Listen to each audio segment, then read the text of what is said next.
Kembali pada kesempatan siang hari ini, setelah kita melaksanakan sholat zuhur berjamaah, kita lanjutkan dengan pengajian yaitu ta'lim. Yang semestinya guru kita hadir hari ini, jadi kami selaku dari tim Al-Badar membadalkan atau mengisi kekosongan yang ada, dan insya Allah kami melanjutkan kembali pelajaran kitab Shu'abul Iman yang beberapa minggu yang lalu kita sudah sama-sama bahas. Mudah-mudahan gak pada bosan ketemunya. Oke jadi drink lagi, oke jadi drink lagi. Baik, kita lanjut. Bismillahirrahmanirrahim. Kemarin kita masih menjelaskan tentang cabang iman yang nomor ke-8, di mana cabang iman nomor ke-8 itu kita beriman, yakin, percaya akan adanya peristiwa Yaumul Mahsyar, di mana kita akan dikumpulkan dalam satu tempat mauqif, yang tempat itu nggak ada di bumi. Tempat itu adalah sebuah dataran yang luas, rata, tidak ada turunan, tidak ada tanjakan, tidak ada bukit untuk kita bersembunyi, dan tidak ada jurang untuk kita bersembunyi di dalam jurang tersebut. Rata serata-ratanya. Dan saat kita dikumpulkan, maka saat itu nasib kita akan ditentukan atas apa yang kita lakukan semasa hidup kita di dunia, sekecil apapun. Maka saat itu Allah Subhanahu wa Ta'ala akan mengadili kita dan mempertanggungjawabkan semua perbuatan kita semasa di dunia. Oleh karenanya nanti di akhirat kita itu akan membawa buku amal kita, buku amal perbuatan yang sudah kita lakukan semasa kita hidup di dunia, dari mulai akil balik sampai kita menghembuskan napas terakhir. Di mana kitab itu ditaruh? Dalam surah Al-Isra ayat 13 Allah Subhanahu wa taala berfirman, A'udzubillahi minasyaitonirrajim. Bismillahirrahmanirrahim. Wa kulla insanin alzamnahu ta'irahu fi unuqihi wa nukhriju lahu yaumal qiyamati kitaban yalqahu mansyura. Dan setiap manusia telah kami kalungkan catatan amal perbuatannya di lehernya, dan pada hari kiamat kami keluarkan baginya sebuah kitab dalam keadaan terbuka. Bapak Ibu sekalian hadirin rahimakumullah, kita bawa catatan amal yang sudah tercatat dari mulai akil balik kita sampai kita masuk ke liang kubur. Pertanyaannya, catatan mana yang kita bawa? Catatan dari malaikat atau catatan baru yang kita buat? Di dalam kitab Daqaiqul Akhbar dijelaskan bahwa ada hadis Rasulullah yang menjelaskan tentang keadaan kita waktu kita masuk dalam kubur. Apa bunyi hadisnya? Wa anin Nabi sallallahu alaihi wasallam, innal mayyita, bahwa sesungguhnya mayit. Siapa mayit? Yaitu orang yang sudah tidak bernapas, orang yang sudah tidak ada roh di dalam jasadnya, maka dia berstatus baru menjadi mayit. Maka sesungguhnya mayit yadkhulu alaihi fi qabri, ketika mayit itu ada di dalam kubur, setelah kita dimasukkan dalam liang lahat, ditutup dengan landak, kemudian diuruk dengan tanah, ditinggalkan oleh saudara-saudara kita yang dulunya pernah dekat dengan kita, suka dengan kita, dukung kita, tapi ketika kita masuk liang lahat semua meninggalkan kita. Lalu apa yang terjadi di dalam kubur kita ketika kita sudah ditinggalkan sendirian? Dalam satu syair lain pernah dijelaskan bahwa manusia ketika dikubur apa? Tiba di kubur hidup kembali, munkar dan nakir kan mengadili. Saat itulah mulut terkunci, tangan menjawab, kaki bersaksi. Tiba di kubur kita dihidupkan kembali oleh Allah Subhanahu wa taala. Ruh azam kita dihidupkan kembali supaya apa? Menyaksikan malaikat yang akan mengadili kita. Tapi dalam hadis ini dijelaskan, yadkhulu alaihi bi qabri qablal munkar wa nakir, ada malaikat yang datang sebelum malaikat munkar dan nakir. Jadi ternyata kalau kita pernah tahu keterangan penjelasan tentang malaikat mungkar nakir yang nanya man rabbuka wa man nabiyyuka wa ma imamuka, nggak bisa baca, nggak bisa jawab, langsung dipalu atau digadak dengan gada yang sekeras-kerasnya. Kalau nggak bisa jawab, hancurlah kita. Tapi ternyata segitu hebatnya munkar dan nakir, kita diinterogasi dulu. Bahasanya kita DBAP dulu, ada malaikat yang duluan datang sebelum malaikat munkar dan nakir. Malakun yaitu seorang malaikat, yatala'lau wajhahu kasyamsi, bersinar wajahnya seperti matahari, terang. Ini sifat malaikat yang datang sebelum munkar dan nakir. Ismuhu Rumanun, adapun namanya malaikat itu adalah malaikat Ruman. Jadi Ruman itu adalah nama malaikat, bukan Ruman Picisan. Itu lagu Dewa ya. Tapi ini apa? Ruman. Nah, dikenalin nanti kalau ada yang datang sendirian berarti bukan malaikat munkar dan nakir, dan namanya adalah malaikat Ruman. Ismuhu Ruman fayaq'uduhu, maka itu malaikat Ruman mendudukkan kepada si mayit. Mayit posisinya tidur, miring ke sebelah kiblat. Karena kan di dalam lubang landak itu kita dimiringin, muka kita nempel ke tanah sebagai isyarat bahwa kita kembali kepada tanah. Minha khalaqnakum wa fiha nu'idukum wa minha nukhrijukum taratan ukhra. Dari tanah kau diciptakan, pada tanah dikembalikan, dari tanah dibangkitkan pada waktu yang ditentukan. Itu rumus hidup kita dari dunia sampai akhirat. Ketika dalam posisi tidur kita, dibalikan ruh kita, kita dengar ada yang datang, wajahnya begitu terang seperti matahari, nyuruh kita duduk. Apa yang terjadi? Gak bisa. Tapi dengan paksaan malaikat, duduk kayu mayit, duduk kita. Pak, kalau serasanya kita dalam kuburan yang begitu sempit, bagaimana cara duduknya, Pak? Dipaksa duduk, akhirnya apa? Kalau yang amalnya sedikit, apa jadinya? Kita dipaksa untuk duduk dalam keadaan tidur. Dipaksa untuk duduk, akhirnya bangun sebisa-bisanya, patah semua tulang. Makanya pernah ada satu cerita, orang gali kuburan belum lama, ada yang ketinggalan jam tangan merek Rolexnya, pas digali itu kuburan, mayatnya udah hancur jadi satu, tulangnya rapet. Saya ngalamin, kenapa? Karena saya keseharian di rumah kadang-kadang suka bantuin orang meninggal juga. Jadi kalau yang mau mandi silakan, cuman mandi pakai gayung batok, sama air kembang. Nah itu ternyata kejadian nyata, mayat belum lama Pak, tapi ternyata hadis ini benar. Itu mayat dipaksa duduk oleh malaikat Ruman. Untuk apa? Untuk diperintahkan satu perintah oleh malaikat yang akhirnya dia duduk dengan terpaksanya. Duduk sejadi-jadinya, menahan rasa sakit dan nyeri yang begitu hebatnya. Siapa Pak? Kita. Bukan orang lain. Bukan lagi nakut-nakutin. Ini lagi adalah perhatian minimal buat diri saya pribadi. Wasiat kita bahwa nanti kita akan mengalami yang namanya mati. Dan dalam mati itu bukan berarti mati bebas lepas daripada tanggung jawab kita, tapi kita baru mulai tanggung jawab kita dipertanggungjawabkan. Ini baru proses kita diapain? Disuruh duduk sama malaikat Ruman. Fayaqulullahu, maka itu malaikat Ruman setelah mendudukkan kita di posisi duduk, dia ngomong sama kita. Kata malaikat Ruman, "Uktub ma fa'alta min hasanatik wa sayyiati." Mayit, tulis, rekap, bikin LPJ. Kalau kata kita bikin LPJ ya. Bikin LPJ, bikin SPTJM-nya segala macamnya.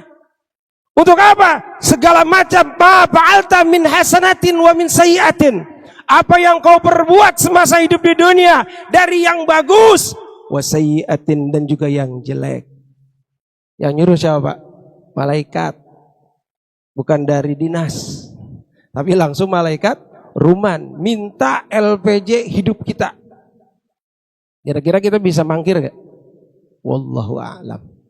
Maka itu malaikat minta pertanyaan pada kita, tulis. Maka itu siapa? Si mayit Jawab. Fayaqulu lahu. Ini mayit di kuburan masih bisa ngeles. Emang di zaman di dunianya juga suka ngeles. Disuruh minta ini, aduh Pak, lagi pusing Pak. Bisa nggak bikin surat ini? Aduh Pak, mohon maaf. Printernya rusak. Ada jawabannya supaya nggak kerja. Tapi ketika malaikat nanya seperti ini mayit masih ngeles. Emang mungkin dulunya suka ngeles. Apa kata si mayit? Bi ayyi syai'in nuktubu wa laisa li qalamun wala darawatun. Malaikat, saya nulis kudu pakai apa ini kuburan? Ini kita bahasa santai padahal mah di kuburan serem Pak. Ini jawaban orang Betawi ngomongnya begini. Malaikat, saya mau nulis pakai apa? Pulpen kagak punya alias pena. Tinta kagak ada. Ini gambaran tinta zaman dulu ya, yang dicolok nulis dulu waktu saya modal kan kalau nyerat kitab itu pintanya pinta colok, pinta Cina ya. Yang apa sih ujungnya itu lancip gitu. Colok-colok baunya udah kayak apa tuh? Nggak bener dah baunya. Tapi tintanya bagus. Ini mayit ngeles. Malaikat, saya mau nulis pakai apa?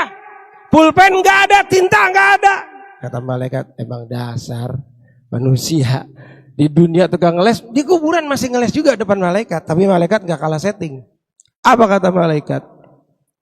Kalau nggak punya tinta, nggak punya pulpen, wala madadun fayaqulu lahu al malak, maka itu malaikat berkata kepada siapa? Kepada si mayit. Bang mayit, kata gitu. Rikuka midaduka wa qalamuka usbu'aka. Mayit, tintamu pakai ludahmu dan penamu pakai ujung jarimu. Bayangin Pak, ludah kita nanti bakal jadi tinta. Sekarang sih nggak ada warnanya, tapi pas masuk kuburan tuh jadi merek apa namanya? Spidol, snowman. Gitu. Itu jadi tintanya ludah kita dan jarinya untuk apa? Untuk nyolok nulis. Ternyata Pak, emang dasar si mayit tukang ngeles. Masih aja dia jawab.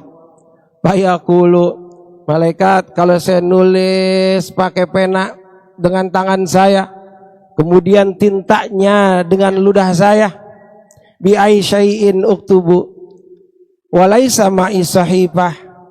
Malaikat, kalau saya nulis pakai tinta lidah saya, jarinya pena saya, kertasnya mana? Masih ngeles nanyain bi ai sahifah, kertasnya mana malaikat? Mereknya Paperland apa Sidu? Kata malaikat, aduh nih orang. Tapi malaikat tetap nggak kalah setting sama mayit yang tukang ngeles. Disuruh nulis pakai tinta, nggak ada tinta, pakai ludah. Disuruh nulis pakai pena, nggak ada pena, pakai jari. Dia ngaku nggak ada kertas buat nulis. Maka malaikat, apa jawab malaikat? Kamu nggak punya kertas? Fayaqtaulahu minal kafan. Mayit, aneh nggak kalah setting sama ente. Kalau ente nggak bisa nulis pakai kertas, itu pakai kain kafanmu yang ada kau pakai untuk nulis seluruh amal perbuatanmu. Sampai di situ mayit skakmat, nggak bisa berkutik lagi. Pulpen udah ada, tinta udah ada, kertas udah, mau ngeles apa lagi? Lahu wa yaqulu lahu uktub wa yaktubu ma amilahu minal khairi fa idza balagha as-sayyi'at yastahi. Akhirnya itu malaikat paksa kepada si mayit, mayit udah jangan banyak cincong. Sekarang buruan tulis di situ. Pakai kain kafanmu tulis minal khair, dari yang baik, wasai'at, dan yang jelek. Itu mayit akhirnya mulai nulis. Dan siapa mayit itu? Kita. Nulis dari mulai akil balik kita. Dari pertama kali kita mulai ciri balik kita, diantaranya apa? Usia ada yang 15 tahun, ada yang dengan alamat mimpi jima, ada yang dengan alamat haid, usia 9 tahun. Dari mulai itu kita menulis aktivitas hidup kita yang berkaitan dengan syariat agama Islam. Kalau sebelumnya kita sebelum balik masih anak-anak, gak ada yang nyatet amal kita. Dan gak dihitung. Kalau istilah kata orang main bahasa tak umpet mah anak bawang. Arti anak bawang Pak. Jadi gak dianggap jaga. Biarin dia ngikut-ngikut. Nah kita pas udah mulai balik ditulis. Sholatnya ditulis, puasanya kita ditulis, zakatnya ditulis, ngajinya ditulis, berkata baik dan benar ditulis, dari mulai ujung rambut dan seluruh aktivitas anggota badan kita semua kita laporkan satu per satunya. Kita tulis baik-baik. Hari pertama saya balik, saya belajar dari guru ngaji tentang ciri balik. Akhirnya saya mandi wajib, yaitu mandi junub. Habis itu saya wudu. Kemudian saya sholat zuhur. Itu bagus, enak. Terus tahun kedua, tahun ketiga, saya waktu ke sekolah melihat ada nenek-nenek mau nyebrang. Saya seberangin dia. Akhirnya nenek itu girang banget, mudah-mudahan jadi amal saya. Kita tulis sendiri tuh Pak. Kemudian saya pulang sekolah, ngelihat ibu lagi bersih-bersih rumah. Saya taruh tas saya dengan rapi di kamar saya. Kemudian saya hampiri ibu saya bantuin dia nyuci piring. Ibu duduk, saya yang cuci piring. Alhamdulillah saya bantuin ibu saya di rumah. Makanya dulu kita pernah sering dengar, sering ngapal sebuah lagu, bangun tidurku terus mandi. Tidak lupa menggosok, habis mandi ku tolong ibu membersihkan tempat. Itu adalah rangkaian apa? Amaliyah bakti kita kepada orang tua kita yang nanti kita bakal tulis lagi di mana? Di kain kapan kita. Semua amal baiknya enak, kita nulis lancar kayak orang-orang cerita cinta. Gak ada putusnya. Andai kata, bila mana, seandainya, jikalau, wah panjang. Tapi ketika bertemu dengan pabalagha min sayyiat, ketika dia mau nulis sesuatu yang jelek, yastahi, dia merasa malu. Malu itu mayit. Mau ditulis, dia mundur lagi. Mau ditulis, dia geget. Akhirnya digentak malaikat, tulis. Kenapa kau tidak tulis? Malu malaikat. Ngapain emang malu? Dulu saya pernah makan bakwan 5, ngakunya 1. Dahar 5 ngaku hiji, namanya darmaji. Itu baru bakwan. Tapi kita malu semalu-malunya. Kenapa? Karena ada yang 1 belum kita bayar. Itu baru urusan sepele. Belum yang lain-lain yang kita perlu kita ucapkan, masing-masing diri kita yang tahu amal perbuatan kita. Tapi ketika kita malu menulis amal kita yang jelek, malaikat nanya, ya khati'u anta fa'altaha walam tastahi minallah, fakaifal ana tastahi minni. Mayit, dulu waktu di dunia kau perbuat amalan jelek, kau perbuat maksiat, kau berbuat dosa, kau bicara bohong, mencuri, berlaku sombong dan lain sebagainya. Kau tidak malu pada Allah. Seolah-olah Allah tidak pernah menatapmu, tidak pernah melihatmu. Seolah-olah kau hidup seenak-enaknya di dunia tanpa ada beban dan aturan yang jelas. Kau tidak malu pada Allah. Tapi saat ini kau malu di hadapanku. Aku ini hanya makhluk Allah. Subhan. Maka nggak aneh kalau kita berkendaraan di jalanan, ya, kalau kita nggak pakai helm, nggak ada polisi, nggak malu. Allah ada nggak? Ada. Tapi kalau kita ketika kedengaran suara prit, diberhentiin sama polisi, takut nggak kita? Lah tadi kita sama Allah nggak takut, sama polisi, udah jadi sifat dasar manusia. Makanya supaya kita sadar dari sekarang, perbaiki amal. Maka setelah kita menulis selesai semua tulisan kita, kemudian maka malaikat ila yaktubu jami'a sayiat summa ya'muru ayyahtimahu, maka malaikat memerintahkan kepada itu mayit untuk memberikan stempel pada buku tersebut. Dengan apa? Bitotprika, dengan kukunya, wazofrika, kuku kita sebagai stempel daripada buku amal kita. Makanya adanya fingerprint. Subhanallah. Beres itu amal kita. Wa yu'allikuha fi unuki ila yaumil qiyamah.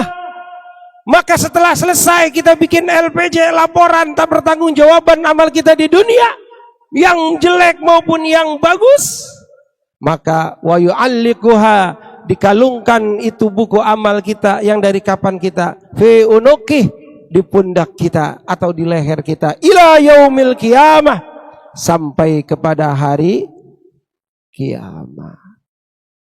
Maka benar kata Allah tadi berfirman, wa kullu insanin alzamnahu fi unuqih, setiap manusia dikalungkan buku amalnya di lehernya di hari kiamat dalam keadaan terbuka. Maka setelah manusia dikumpulkan membawa buku amalnya, apa perintah Allah? Iqra kitabak kafa binafsikal yawma 'alaika hasiba. Manusia, bacalah kitabmu, cukup dengan dirimu sendiri sebagai penghitung atas dirimu. Kita disuruh bacain semua laporan pertanggungjawaban kita di hadapan seluruh manusia di padang mahsyar. Kira-kira sanggup nggak? Sanggup nggak? Laporan pertanggungjawaban, nama bin misalnya gitu kan. Usia di dunia 74 tahun. Dari semasa mulai akil balik. Pertama, saya kagak pernah sholat. Ngomongnya enak gak? Pasti malu di hadapan jutaan malaikat, bahkan miliaran malaikat. Ketika saya balik, saya suka sekali mencium pacar saya, padahal belum saya nikahi. Ketika saya punya wajah paras yang ganteng, berapa banyak perempuan yang pernah saya pacarin. Saya dapat julukan sebagai playboy. Semua tepuk tangan. Dia playboynya. Itu di akhirat pasti akan terjadi. Bapak Ibu hadirin rahimakumullah. Ini adalah cabang iman yang merupakan bagian daripada keimanan yang kita miliki ke hadapan Allah Subhanahu wa taala, yaitu iman dengan adanya padang mahsyar yang situasinya akan kita alami semuanya dan tidak ada yang bohong sedikit pun. Karena Allah Subhanahu wa taala la yukhliful mi'ad. Allah tidak pernah ingkar terhadap janjinya. Dan informasi ini atau kabar ini yang disampaikan oleh Rasulullah SAW kepada kita adalah merupakan salah satu bagian keimanan yang disebut namanya akidah sam'iyah. Akidah, ada akidah uluhiyah, keyakinan kepada Allah Subhanahu wa taala, ada akidah nabawiyah, keyakinan kita kepada akan adanya Rasulullah sebagai utusan Allah, dan akidah sam'iyah, keyakinan akan kebenaran dari apa yang disampaikan oleh Rasulullah sallallahu alaihi wasallam, wa ma yantiqu anil hawa in huwa illa wahyu yuha. Tidaklah yang disampaikan oleh Rasulullah itu adalah sesuatu yang berdasarkan hawa nafsunya belaka, tapi semua itu adalah wahyu dari Allah Subhanahu wa taala. Oleh karenanya kita sebagai makhluk Allah yang saat ini masih diberikan kesempatan hidup oleh Allah Subhanahu wa taala, yang sebentar lagi kita akan menghadapi yang namanya kiamat yang paling terdekat, yaitu kematian kita yang disebut dengan kiamat sughra. Sebelum kita mendapatkan kiamat kubra di mana kita dibangkitkan seluruhnya, masih ada kesempatan untuk memperbaiki amal, yaitu dengan cara kita mulai bertaubat kepada Allah Subhanahu wa taala, agar supaya segala amal perbuatan kita yang baik mudah-mudahan diterima oleh Allah, yang jelek mudah-mudahan dimaafkan oleh Allah Subhanahu wa taala, sehingga kita ketika nanti bertemu dengan malaikat ruman di dalam kubur kita sanggup menuliskan seluruh amal perbuatan kita, tapi ketika amal jeleknya sudah tidak tertulis lagi karena dimaafkan oleh Allah Subhanahu wa taala. Amin ya Allah ya rabbal alamin. Itu saja yang dapat kami sampaikan, mudah-mudahan bermanfaat dan mudah-mudahan dapat kita amalkan dalam kehidupan kita sehari-hari. Al-Fatihah. A'udzubillahi minasyaitonirrajim. Bismillahirrahmanirrahim. Alhamdulillahirabbil alamin arrahmanir rahim maliki yaumiddin iyyaka na'budu wa iyyaka nasta'in ihdinas siratal mustaqim siratal ladzina an'amta 'alaihim ghairil maghdubi 'alaihim waladdallin amin. Astaghfirullahal adzim falakal hamdu ya Allah ya maulana ma'bud ya karim. Allahumma shalli wa sallim ala sayyidina Muhammad wa ala ali sayyidina Muhammad. Allahumma rabbana anfa'na bima 'allamtana rabbi 'alimna lazi yanfa'una rabbi faqihna wa faqih ahlana wa qarabati lana fi dinina tawassalna bi ta'allumin tawassalna bi ta'limin anta rizqana wasi'a wa anta rizqana al-amanah. Ya Allah biha, ya Allah biha, ya Allah bihusnil khatimah. Ya Allah biha, ya Allah biha, ya Allah bihusnil khatimah. Ya Allah biha, ya Allah biha, ya Allah bihusnil khatimah. Rabbana taqabbal minna innaka antas samiul alim wa tub alaina innaka antat tawwabur rahim. Rabbana atina fid dunya hasanah wa fil akhirati hasanah wa qina adzabannar. Wa sallallahu ala sayyidina Muhammadin wa ala alihi washabihi ajma'in. Bi fadli subhana rabbika rabbil izzati amma yasifun. Assalamu alal mursalin walhamdulillahi rabbil alamin. Assalamualaikum warahmatullahi wabarakatuh.